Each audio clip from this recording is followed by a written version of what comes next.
Hello మిత్రులారా, మీకు ఇప్పుడు ఒక కథ చెబుతాను వినండి. అనగనగా ఒక నది గట్టున ఒక ఊరు ఉండేది. ఊళ్ళో జనాలంతా ప్రశాంతంగా కలిసికట్టుగా ఉండేవారు. ఆ ఊళ్ళో ఒక గుడి ఉండేది. రోజు గ్రామ ప్రజలు ఆ ఊళ్ళో పూజలు చేసేవారు. గుడిలో పూజారిని ఆదరించేవారు. అలాంటి పండంటి ఊళ్ళో ఒక సంవత్సరం ఉధృతంగా వర్షాలు పడి నది పొంగి వరదలు వచ్చాయి. ఊరంతా నీళ్లు నిండిపోవడం మొదలయ్యింది. ఊర్లో ఉన్న వారంతా వరద నుంచి తప్పించుకోవడానికి తమ ఇళ్లను వదిలేసి పలు ప్రాంతాలకి బయలుదేరారు.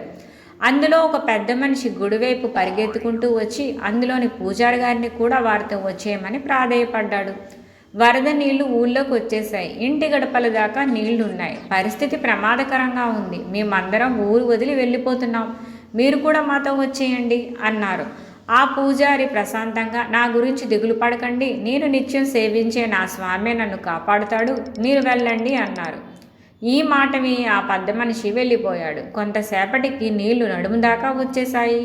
పూజారి గారు గుడిగట్టున నుంచుని జపం చేసుకుంటుంటే ఒక గుర్రబండిలో పోతున్న వారు కొంతమంది ఆగి పూజారి గారిని కూడా బండి ఎక్కమన్నారు. కానీ పూజారి గారు మట్టుకు నన్ను దేవుడే కాపాడుతాడు అని గుడిలోనే ఉండిపోయారు. ఇంకొంతసేపటికి నీళ్లు మెడదాకా వచ్చేసే. పడవలో ప్రయాణం చేస్తున్న కొందరు చూసి వారితో వచ్చేయమని బతిమలాడారు.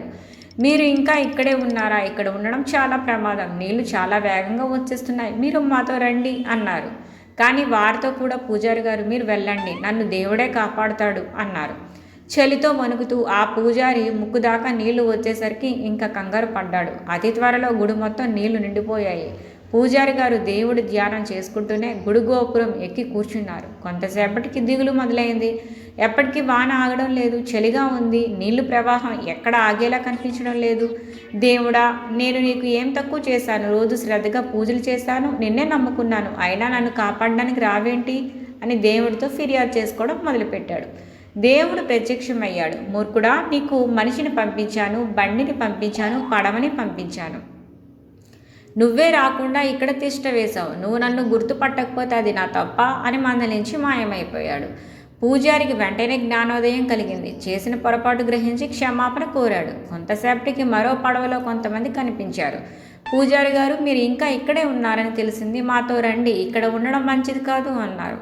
పూజారి గారు మారు మాట్లాడకుండా పడవ ఎక్కి తన ప్రాణాలని కాపాడుకున్నారు.